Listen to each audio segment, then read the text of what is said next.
Hi everyone, if you have been using the Coinbase Wallet app and wondering how to change the password on the app, then this tutorial is for you. In today's video, I'm going to show you how to change password on the Coinbase Wallet app. It is a very easy process, so let's dive right in. First of all, find the Coinbase Wallet app on your home screen. Now open it. After opening the app, you will see something like this on your home page.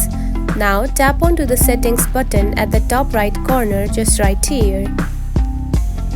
Then here you can find the option of security. Now tap on it.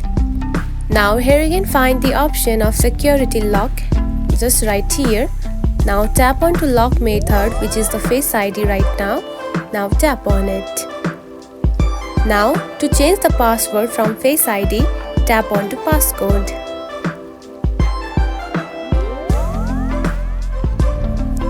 Now to change the password, simply create a passcode of 6-digit code and you can simply change the password.